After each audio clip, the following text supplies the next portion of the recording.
Hello বন্ধুরা, কেমন আছেন সবাই? আশা করি সবাই ভালো আছেন। আমাদের আজকের গল্প সমাপ্তিতে সূচনা পর্ব 2, লেখিকা মারিয়া আফরিন নূপুর। গল্পটি যদি ভালো লাগে অবশ্যই লাইক কমেন্ট শেয়ার করবেন, আর চ্যানেলে যদি আপনি নতুন হয়ে থাকেন অবশ্যই সাবস্ক্রাইব করে বেল আইকনটি প্রেস করে রাখবেন, যাতে নতুন নতুন ভিডিও আপলোড করার সাথে সাথে আপনার নোটিফিকেশনে চলে যায়। তাহলে চলুন গল্পে ফিরে যাই। হাত ধরে হ্যাঁচকা টান দিয়ে ছেলেকে বসালেন হামিদা বানু। অফিসে যাওয়ার আগে বলে গিয়েছিলি এসে বলবি। কি হয়েছিল রাস্তায়? তাড়াতাড়ি শুরু কর। এই বলে তিনি হাসানের মুখের দিকে চাইলেন।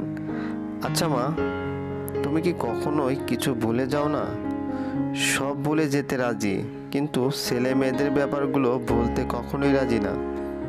আচ্ছা, কেউ যদি দেখে আটা দিয়ে গোসল করে তার ছেলে ফিরেছে, সে কি জিজ্ঞেস করবে না?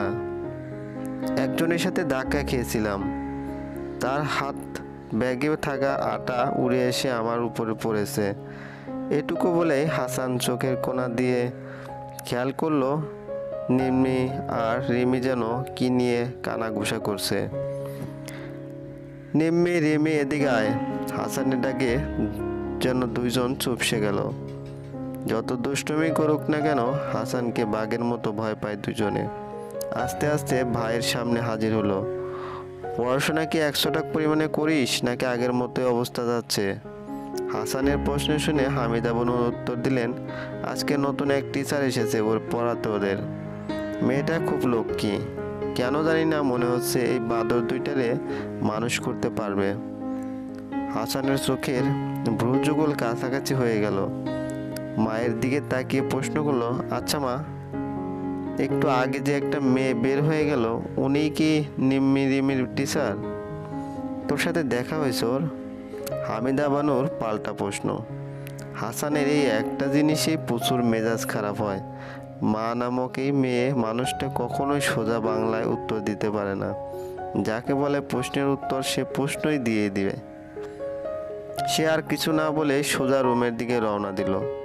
যেতে যেতে শুনতে পেল তার মা এখন একা একা তার বেতার চ্যানেল চালিয়েই যাচ্ছেন। রানু টুকিটাকি বাজার করে বাসা আসতেই দেখলো মা সেলাই করতে বসেছে। এই জিনিসটা দেখলে রানু এত মেজাজ খারাপ হয় যে সে বলতে পারে না। আচ্ছা মা, সমস্যা কি তোমার? ডাক্তার যে বলেছে সেলাই মেশিনে বসা মানা, তা কি তোমার কানে যায় না? এই বলেই সজোরে ব্যাগ রাখলো খাটের কোনায়। আলিয়া বেগম চোরের মতো চুপ করে বসে রইল, কারণ মেয়ে এই রাগের যুক্তি আছে। শোনো মা, একবারে মরে গেলে সমস্যা নেই, কিন্তু ধুকে ধুকে মরলো খুব সমস্যা, খরচ চালানোর মতো কেউ নেই। এই বলে গামছাটা হাতে নিয়ে রানু কলপারে গেল হাত মুখ ধুতে। এসে দেখে মা সরিষার তেল, পেঁয়াজ আর কাঁচামরিচ কুচি করে মুড়ি মেখে রেডি করছে। রানু মনে মনে হাসে, কারণ সে জানে মা তার অভিমান ভাঙানোর জন্যই মুড়ি মেখেছে। আস্তে করে সে খাটে মায়ের পাশে বসে। রানুর কেন জানি না মনে হয় মায়ের শরীরে ঘামের গ্রানের মতো ভালো লাগা অন্য কিছুতেই নেই। মায়ের পিঠের উপরে মাথা দিয়ে সে আদুরে গলায় বলল, আচ্ছা মা, তুমি ছাড়া কি আছে বলো তো আমার? কেন তুমি বাচ্চাদের মতো কথা শোনো না বলো তো? মেয়ের কথায় আলেয়ার চোখ দিয়ে পানি চলে আসে। এইটুকু মেয়ে নিজের কাঁধে সংসার তুলে নিয়েছে, আর সে মা হয়ে দেখছে। রাতে মায়ের পাশে শুয়ে রানুর মনে হলো অর্থের প্রাচুর্য নেই, কিন্তু শান্তি তো আছে তাদের। হাসান রাতে বারান্দায় এসে দাঁড়ালো। কেন জানি না আজকে ঘুমই আসছে না। অজানা এক ভালো লাগায় বারবার মন ভরে উঠেছে। আচ্ছা, তার এমন হচ্ছে কেন? আগে তো কখনোই এমন হয়নি। কাজল লেপটানো ওই দুটো চোখ যেন তাকে ঘুমাতেই দিচ্ছে না। লম্বা লম্বা চুলগুলো যেন ভীষণ অবাধ্য আজ। কালকে যে করেই হোক দেখা সে করবে মেয়েটার সাথে। আবার কেন জানি না মনে শঙ্কা হলো। মুচকি হেসে ভাবলো, যদি আবারও রাগ করে যে মেজাজ আজ দেখেছে রাস্তায়। বেশ বেলা করে ঘুম থেকে উঠল হাসান, কিন্তু সমস্যা হলো উঠলো কেন? কারণটা ধরতে পারছে না সে। ধূপ করে জোরে একটা শব্দ হলো ছাদে। তার মানে এমন শব্দের কারণেই তার ঘুম ভেঙে গেছে। তাড়াতাড়ি ঘড়ি দেখলো সে। আরে বাস, প্রায় 11টার কাছাকাছি বাজে। কালকে অনেক রাতে ঘুমানোর পর ফ্রেশ হয়ে সে নিচে নামতে দেখলো হামিদা বানু বের হচ্ছেন। কি ব্যাপার মা, কোথাও যাচ্ছ? ছেলের এই প্রশ্ন হামিদা বানু ঘুরে দাঁড়ালেন। আমার তো মহারানীর কপাল যে তাজা বাজার জোটে প্রতিদিন। কালকে দারোয়ানকে মাছ আনতে দিয়েছিলাম, পচা মাছ নিয়ে এসেছে, তাই নিজেই মাছের বংশ পরীক্ষা করতে যাচ্ছি, এই বলেই বের হয়ে গেলেন। মাঝে মাঝে হাসান খুঁজে পায় না মায়ের এই প্রতিটি বিষয়ে বিরক্তিকর কারণটা কি। চা খেতে খেতে হাসান শুনছে ছাদ থেকে খিলখিল করে হাসির কলতান আসছে। বুয়া নিম্নি রিমি ছাদে। বুয়াকে ডেকে প্রশ্ন করল হাসান। চায়ের কাপে নিতে নিতে বুয়া উত্তর দিল, ছোট আপা, বড় আপা আর মাস্টারনি আপা তিনজন মিল্লা ছাদে কি জানি করতেছে। আস্তে আস্তে হাসান সিঁড়ি বেয়ে ছাদের দরজায় এসে দাঁড়ালো। নিম্নি আর রিমি ছুটে বেড়াচ্ছে আর চোখ বাঁধা অবস্থায় সাদা ধবধবে মাটি ধোয়া লং ফ্রকে যেন এক পরি ঘুরে বেড়াচ্ছে, যে সাদায় কোনো পঙ্কলিত নেই, নেই কোনো কলুষতা। এভাবে এক দৃষ্টিতে কতক্ষণ হাসান তাকিয়েছিল সে নিজেও জানে না। পরিটাকে দেখতে দেখতে কখন যে হাসান ছাদে উঠে এসেছে নিজেও টের পায়নি। হঠাৎই রিমির ধাক্কায় রানুর গায়ের উপরে পড়ল হাসান। রানুকে নিয়ে একদম ছাদের মেঝেতে ধরাস করে পড়ল। সিনেমায় এমন হলে হয়তো পড়েই চোখের দিকে তাকিয়ে 10 মিনিট চলে যেত। সাইড ড্যান্সার সহ একটা ধেনাকৃতির নাচ হতো, কিন্তু এখানে ঘটল উল্টোটা। পরে রানু কাকিয়ে উঠল, আপ্রাণ ঠেলতে লাগলো হাসানকে। হাসানও হন্তদন্ত হয়ে উঠে দাঁড়ালো। রানু কোনো রকমে উঠে দাঁড়িয়েই বলল, সমস্যা কি আপনার? আল্লাহ যে কপালের ঠিক নিচে চোখ দিয়েছে, ওটার ব্যবহার কি আপনি জানেন না? আমার কথা শোনেন। এটুকু বলতেই হাত উঁচু করে রানু হাসানকে থামিয়ে দিল।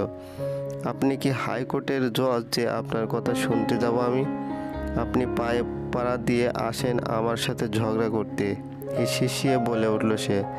এতটুকু বলেই বেঁকাতে বেঁকাতে নিচে নামা শুরু করলো রানু। এক সাইডে রিমি আর নিম্নি বরফ হয়ে দাঁড়িয়ে আছে। তাদের ধারণার বাইরে ছিল যে তাদের ভাইকে কে এমন করে সাইজ করতে পারে কথা দিয়ে। রিমি ফিসফিসিয়ে নিম্নিকে বলল, ম্যামকে ভাবি করে আনতে পারলে কেল্লা ফতে, ভাইয়াকে একদম কচুকাটা করে রেখে দিতে পারবে। রিমির কথা শুনে নিম্নির চোখ জোড়াও চকচকে উঠল। এমন হলে তো ভালোই হয়। হাসান চুপ নেমে এসে রুমের দরজা দিয়ে ভাবতে বসলো তার কপাল নিয়ে। এই জীবনে একটা মেয়েকে এই প্রথম এত পছন্দ করলো, আর সেই মেয়ের সাথে দুইবারই গোরতাল অবস্থা। দুইবারই সে মেয়েটার হাতে কঠিন শাসানি খেলো। নিজেকে নিজের জুতা দিয়ে পিটাতে মন চাইলো তার। ভরাক্রান্ত মনে সে রেডি হতে লাগলো। ভাবলো যার জন্য বাসায় থাকতে চেয়েছিল সে যে এমন বাস দিবে তা কে জানতো।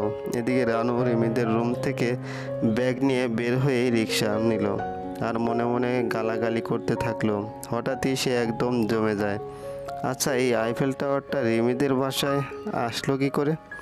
এই প্রশ্নটা তার আগে মনে আসেনি কেন?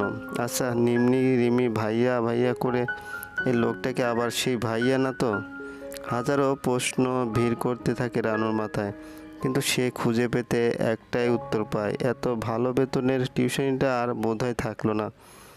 এত যে কেন রেগে যায় সে মাঝে মাঝে এটাই বোঝে না। উফ, এখন সে কি করবে তাই ভেবে পায় না। আচ্ছা, কালকে যেই তার কাছে সোজা ক্ষমা চেয়ে নেবে। এইসব আবল তাবল ভাবতে ভাবতে রিমি একরাশ চিন্তা নিয়ে বাড়ি পৌঁছায়। আলিয়া বেগম রান্নাঘরে ছিলেন। মেয়েকে দেখে হাত মুছতে মুছতে ঘরে এসে ঢোকে, কিন্তু মেয়ের চেহারা দেখে প্রশ্ন করে, কিরে রানু, কি হয়েছে তোর? চেহারা এই অবস্থা করে রেখেছিস কেন তুই? কই কিছু না তো মা। যাতে অহেতুক চিন্তা না আলিয়া। কিন্তু আলিয়া তখন পিছন থেকে মেয়ের দিকে তাকিয়ে রইল কপাল কুঁচকে। আসলেই উপরওয়ালার মায়ের একটা বিশেষ ক্ষমতা দিয়েছেন সন্তানের মন পড়ার জন্য। সন্তান খুশি হলেও সে বুঝতে পারে, সন্তানের চিন্তাটাও সে পড়তে পারে। যেমন এখন হামিদা বানু তার ছেলের ঝুলে পড়া চেহারার দিকে কুঁচকে তাকিয়েছিলেন। আচ্ছা হাসান, সত্যি করে বলতো, গত 2 দিন ধরে হয়েছে কি তোর?